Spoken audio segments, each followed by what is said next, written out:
So my book is called The Other Within, The Genius of Deformity in Myth, Culture, and Psyche.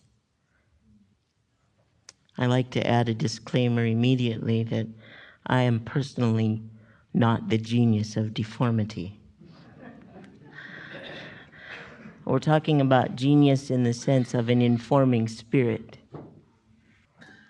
And the genius of deformity, which I'll talk more about later, is in a sense the trickster which changes the form of things. The trickster that comes in from the edge and changes what you thought you knew into something completely different.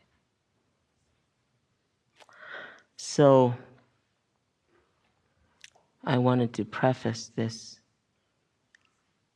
Part of, in a sense, I would say, what saved my life in coming to this work with Robert and all of you is the understanding of thinking mythologically. Because I could not reconcile, I could not understand the extreme disparity of people's reactions to me. Sometimes I was the superhuman, angelic person who was so wonderful, and then I was just the piteous cripple rolling down the street. That sort of makes you crazy when you go back and forth between those things.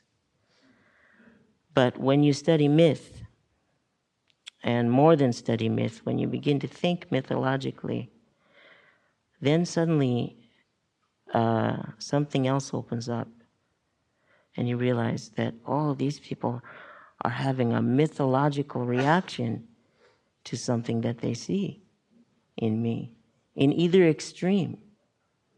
Is that clear? And so it doesn't make it that much more comfortable, but it makes it understandable. The trouble that we have is that then they have a literal reaction to a mythological stimulus. And that doesn't work. You have to have a mythological reaction, a ritual reaction to a mythological stimulus. All right? Okay. So I want to read you the first sentence of my book. What I'm going to do is sort of lay out the territory here, and then I'll tell you a story and give a reading from a short excerpt, which hopefully will be at least comprehensible to your bones, if not to parts of your mind and heart. But the first sentence is, every human being in the infinite variety of body and soul comes into this world so unique and so alike, with so much promise, each one prepared and appointed for the best. It's not going to happen. I have to get that. That's Robert's voice coming through me.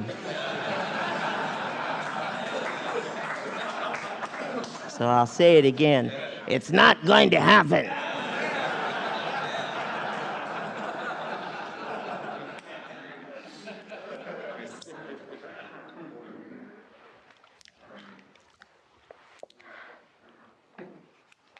So I'm going to read a few poems that I use in the book.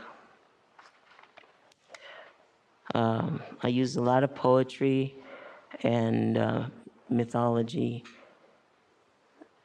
to try to make this descent. It's a descent, and I'll talk more about that. But this is William Cowper. I was a stricken deer that left the herd long since, With many an arrow deep infixed, my panting side was charged. When I withdrew to seek a tranquil death in distant shades,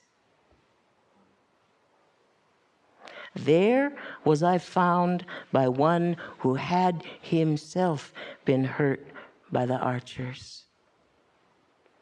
In his side he bore, and in his hands and feet the cruel scars.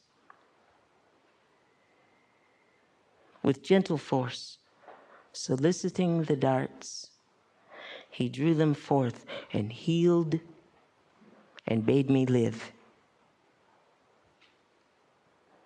Since then, with few associates, in remote and silent woods I wander. My former partners of the peopled scene, far from those, my former partners of the peopled scene, with few associates and not wishing more, here much I ruminate as much I may, with other views of men and manners now than once. I see that all are wanderers, gone astray, each in his own delusion.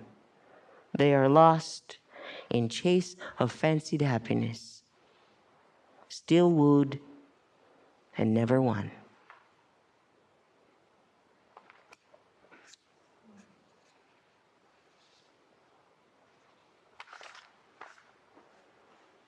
So here's a paragraph from the book. Wisdom, the vision of doom, or being doomed to vision, begins in the unforeseen catastrophe, which strips away life's promise, reduces hope to ashes, and leaves one cast away in the original darkness. Consciousness stripped down to nothing. What remains is what we are. What remains is the hierophany of betrayal. Hierophany is sacred manifestation. And I think of it as the counterpoint or opposite of hierarchy. Hierarchy is the control of the sacred.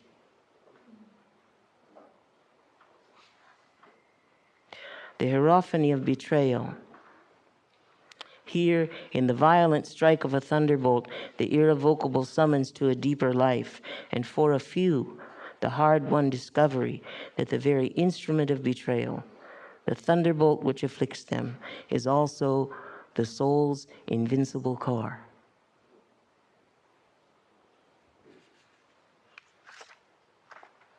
So here's a beautiful poem by Yusuf Kumunyaka.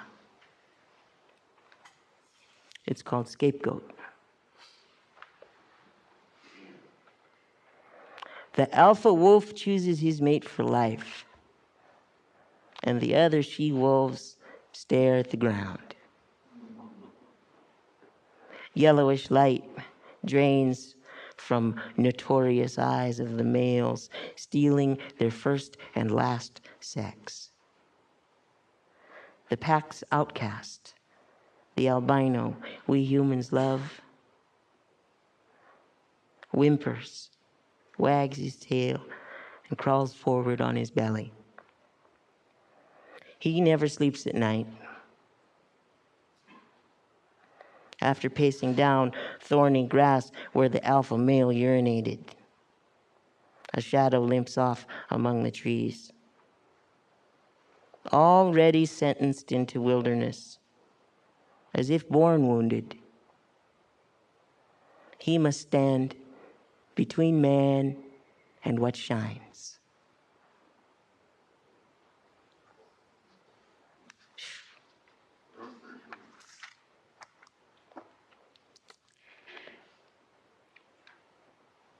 So between man and what shines, there's a split, there's a division. And that's one of the things we're here to talk about, is bringing back that thing that wants to shine through us. And so what that requires is a penetration or a permeability in that division that has been set up. So I'll talk a lot about the trickster, because I guess the American or Western civilization Corps of Engineers would look at that wall and try to figure out a way to deconstruct it. And I'm not so sure that's going to work for us. So I think some cunning is going to be required. So before I forget, I want to say this. And one of the themes that runs through my work is that there's a gift in the wound. And often, another way you could say it is that this gift that we come with is revealed to us. We catch glimpses of it through the wounds that we bear. And so now I'm seeing myself as this UPS man. And I'm trying to deliver these gifts. And I've decided, since most of the time when I come to the front door, they send me away, that I'm going to sneak up to a window and drop the gift in there and run back to my truck.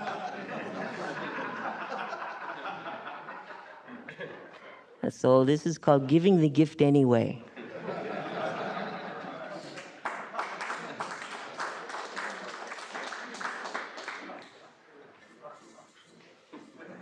And it's not an easy thing because you don't get any recognition.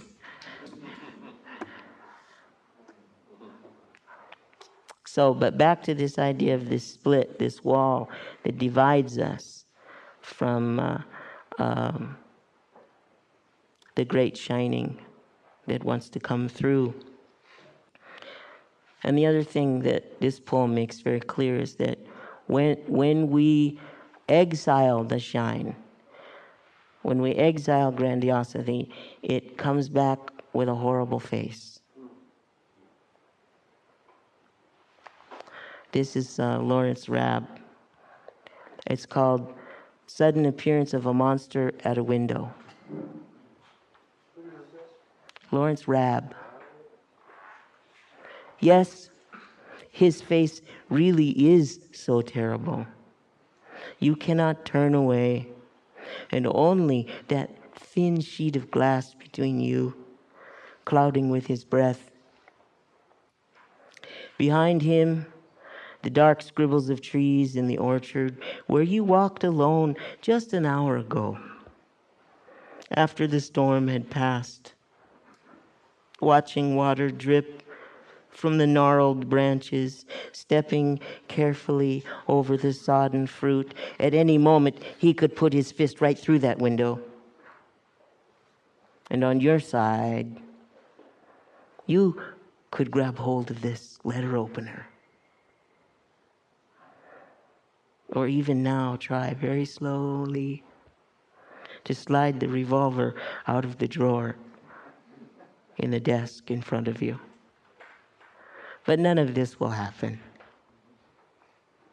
And not because you feel sorry for him or detect in his scarred face some helplessness that shows in your own as compassion. You will never know what he wanted, what he might have done,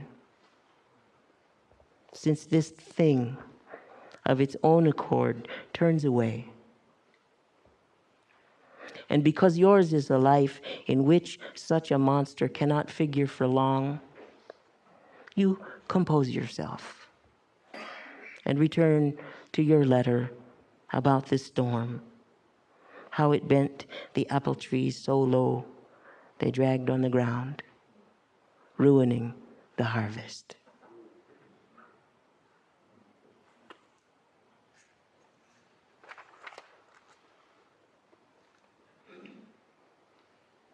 A great wall then, this is from the book, a great wall then is erected to be the first and last line of defense against all that is outcast and vagabond. This ideological wall has its most potent precedent in the legendary Iron Gate built by Alexander to hold back the barbarian tides.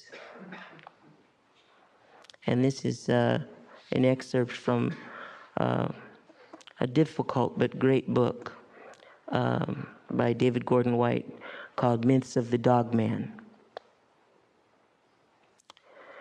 The image of a hero plugging the soul gap between the civilized and savage races and worlds was undoubtedly a very powerful one, given the perenniality of this account across a wide array of legends and over several centuries. This episode of the Alexander romance appears in a 14th century Persian miniature entitled Iskander Builds the Iron Rampart. In this miniature, it is the break between civilization and savagery that is most evident. On the near side of the wall are men in brightly colored clothes manning forges, machines, and other tools used in the wall's construction. On the far side of the wall are gray desert mountains with ragged underbrush in which crouching, hairy, semi-human creatures may be made out. Their bodies quite difficult to distinguish from their natural surroundings. And then I've written, built for posterity, the monument of the Iron Gate still stands strong between the known and the unknown. The locus of Alexander's wall is precisely where it has always been, in the center of the human heart.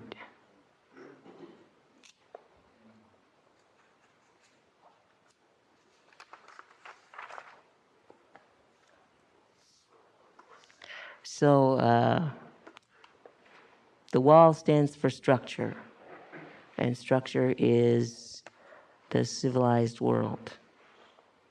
And so when we depart from structure, then we have a chance of seeing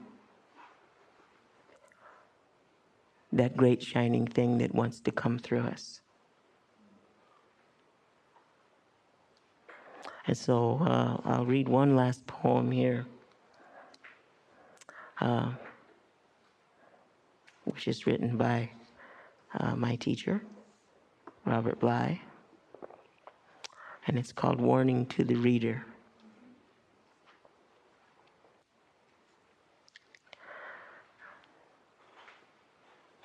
Sometimes farm granaries become especially beautiful when all the oats or wheat are gone and wind has swept the rough floor clean. Standing inside, we see around us, coming in through the cracks between shrunken wall boards, bands or strips of sunlight. So in a poem about imprisonment, one sees a little light. But how many birds have died trapped in these granaries? The bird, seeing the bands of light, flutters up the walls and falls back again and again. The way out is where the rats enter and leave. But the rat's hole is low to the floor. Writers, be careful then, by showing the sunlight on the walls, not to promise the anxious and panicky blackbirds a way out. I say to the reader, beware. Readers who love poems of light may sit hunched in the corner with nothing in their gizzard for 4 days.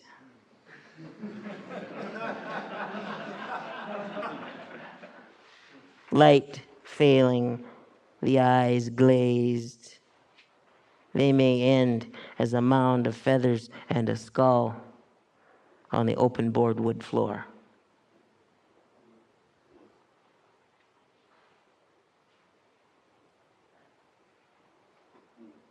The poem could not be more apt. There is no food or life left inside the hollow structure. Only bands or strips of sunlight. The sudden wound of Catabasis, the drop down, has dropped us to the uttermost bottom of structure, and still amazingly, the other within must not be tempted upward, but continue down and deeper into shadow. Because that's where the myths have gone, you see. So if we're going to think mythologically, if we're going to be able to endure the suffering of our own otherness, we're going to have to look down before we can look up.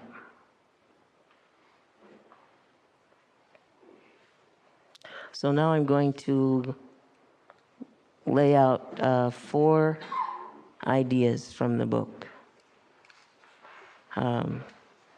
as clearly as I can.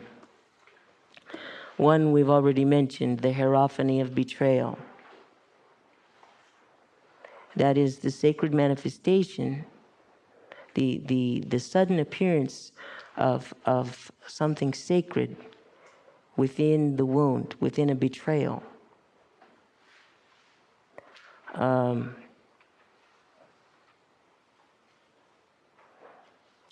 So there's an idea built into this, and that is that all of the betrayals that we have suffered, all of the wounds that we have suffered in our lives, as Malidoma has said, there's no shortage of trauma and wounding in the culture. And it's a sort of an accidental or sideways initiation. It's an attempted initiation. It's life's attempt to initiate us. So that, and time is not irrevocable. Events are not irrevocable. Therefore, it's possible to go back in ritual to the event of that wounding and change it from a loss into a sacrifice. So to make this perfectly clear, I'll use myself as an example. I could say, I had polio, and then the doctors got me, and that was even worse. And they cut me all up and experimented on me, and my body is covered with scars, and my life is ruined. Or I can pick up a book by Mircea Eliade and read about the rituals and the visions and the dreams of shamans in which they are taken into the underworld and surgically opened up by demons, and their bones taken out and counted and put back into their body and replaced along with crystals and foreign objects. And their head is mounted above this so they can look down and watch all of this happening to their body, you see. And then I can look back at these events that have happened to me and reinterpret them and say, I give this in order to be able to know what I know and do what I do. Now I'm not the victim. Is this clear? So this is what the hierophany of betrayal is about. That's how you understand mythological thinking? Yes. Yes, because all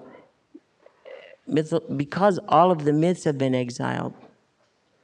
The mythological entities, the mythological creatures have been exiled, and they are very angry. And so only when I go down to where they've been exiled and recognize my own exile, my own otherness, can I begin to understand them without that sort of craziness of them wanting to just tear everything down.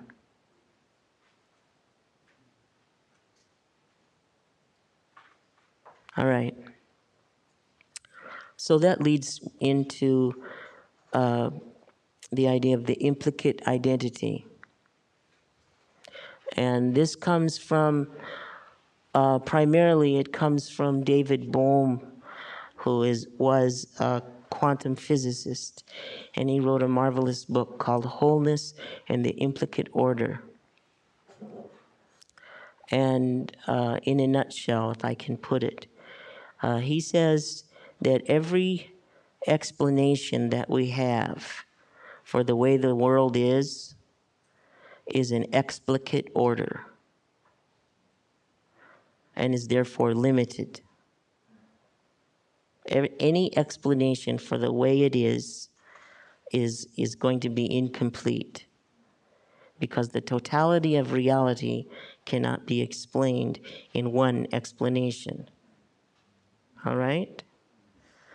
So then, but it can be implied. The totality of reality, or what I would call the mythological world, can be implied. All right? So then what I did was I took these terms explicate and implicate and substituted the word identity for the word order, so that I could talk about the way that each of us has an explicate identity, an identity that is known, explainable, and therefore limited and incomplete. And then we have another identity, which is implicate, which can only be implied. And that's why we need myth and poetry and dance and song. The implicate identity also is not singular. It's plural. Whereas the explicate identity, of course, is singular. Is that enough of that? All right.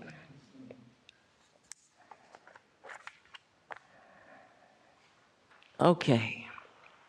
The third idea is the adoptive mythos, or adoptivity.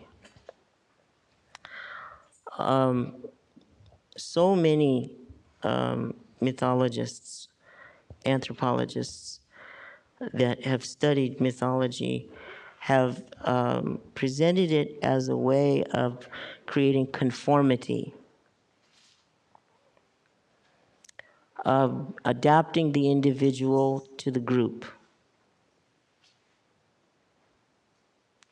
And I was looking for something the other way around, of adapting the group to the individual.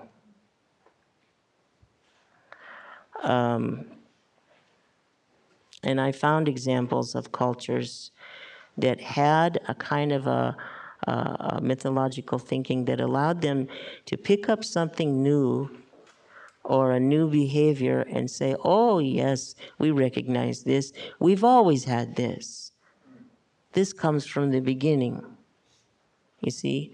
So it's new, it's unprecedented, but it's also originary.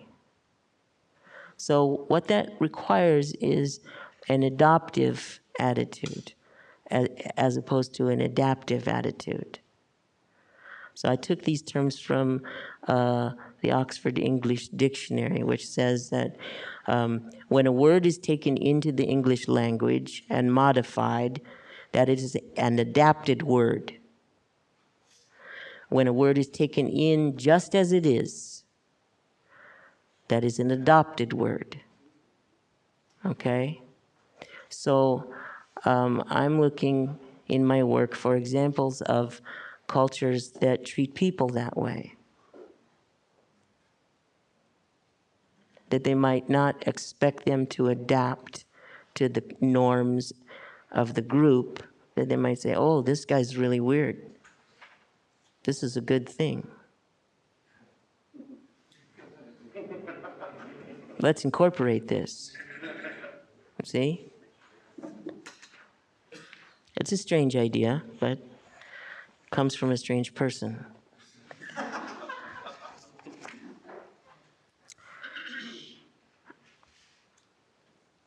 Campbell understood this. You know, he didn't talk about it explicitly, and he did talk about myth often in the way of adapting the individual to the group. But he had a handle on this idea of the departure from the social structure. And one of the ways that he described that was the mythology of the village as opposed to the mythology of the forest. And the departure was the mythology of the forest. And this is why we always see in initiations that the initiation happens outside the village. So one of the things that we've lost is what early agricultural cultures remembered, that there needed to be an exchange back and forth between the wilderness and the village compound. So in other words, I guess you could say that the structure of the granary, we'll use that again as an example of the social structure, that initiation happens when the rats go out through the hole. And then they come back in, and some transformation has happened. So we're all rats here. And just by coming to an event like this, we have departed from the structure.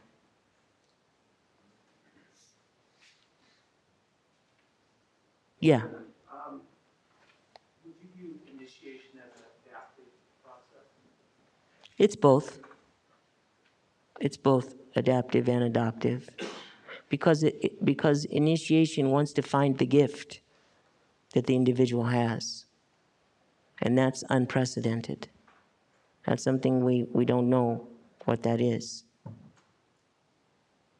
So it tries to teach traditions, but it also tries to call forth something. You know, the old word weird meant your destiny. So if you followed your weird, you were weird, now you're a weirdo, you know, you look weird, but in the old times that was a good thing. And I think it still is. So it's trickster, you know, carries tradition and innovation and transgression. And initiation works all three of those. Okay, the genius of deformity. Just to make it simple, I'll read this from Gaston Bachelard. Imagination is always considered to be the faculty of forming images, but it is rather the faculty of deforming the images offered by perception, of freeing ourselves from the immediate images. It is especially the faculty of changing images, the faculty of deforming. Now this is me talking. The faculty of deforming, or somebody talking through me, but it's not Gaston Bachelard, I'm pretty sure. The faculty of deforming is the movement or action of the genius of deformity. The mythic trickster's soul-making play work. If the thing we look at is an unfolded, fixed, explicate form in the ever unfolding motion of the universe, then the deformation of the explicate form will allow the interiority of the thing, the tremendum of the implicate, to shine through.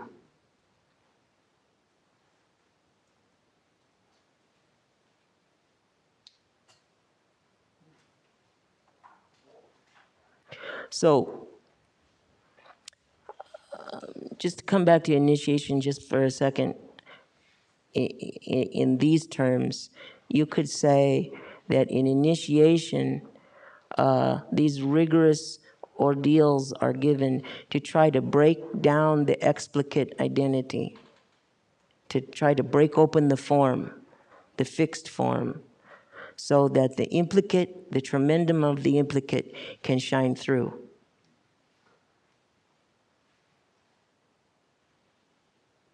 All right? That's interesting because oftentimes the poet in my generation that went into the university finds out that their interior stuff never did get broken open, right? Right. And so the rest of us whining out here, we're luckier in some ways. Yes, because that wound, we've received some wound. We were lucky enough not to have a fortunate life.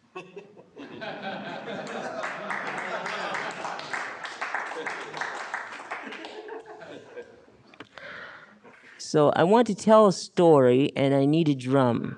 Can I ask you just a question? Yeah. Clarification, in terms of initiation, and you talk about adaptive, adoptive. I mean, in my mind, everything you're talking about is about just change and changing in a very profound, fundamental way that in my sense of things has to be deeply personal, obviously transformative, and may or may not be related to a community initiation. And I'd just like to know your comments, about that, or your thought, because people will go through ritual, and perhaps it may or may not actually be transformative.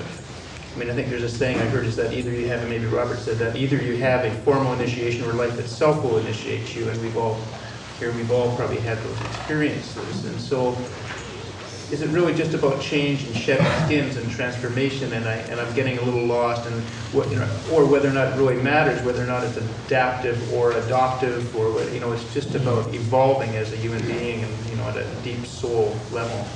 And I'm not sure that the process of initiation gives us the gift or our destiny, but it just opens us up to possibility and actually gives us freedom and actually choice. So, on this topic.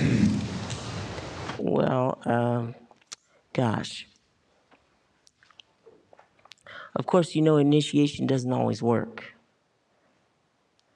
One of my favorite sentences in my book is something like, the capacity of the ego to reconstruct itself is apparently infinite.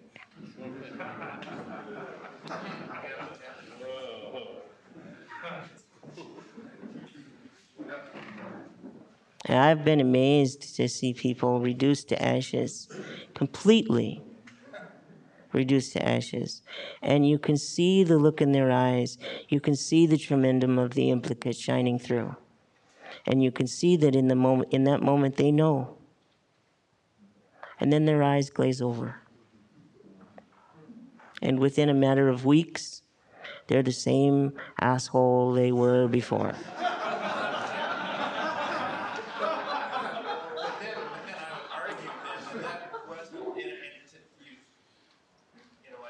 It wasn't, well, was that a sort of post-conversion experience or a real, because I would think an initiation truly found has to be, like you do not go back home. I mean, you can never go back once you've had those. We'll have to talk about this after. Okay. May I ask a question? Well, why not? You're focusing on the individual in terms of initiation, and yet it's also part of my understanding that initiation serves the community, and that the initiated individual then becomes of service to the community and gives back. Well, yes, I mean, that's precisely what I'm saying, in that the unique individual, or the aberrant individual, the strange individual, is bringing something to the community that the community has never dreamed of, but that the community needs desperately.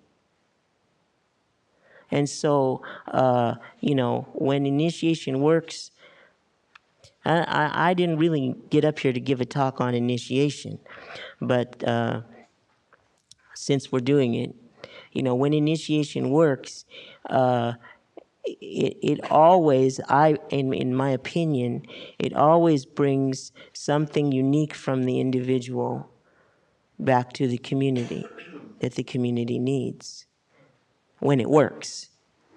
When it works, yes. But it doesn't always work. Yeah.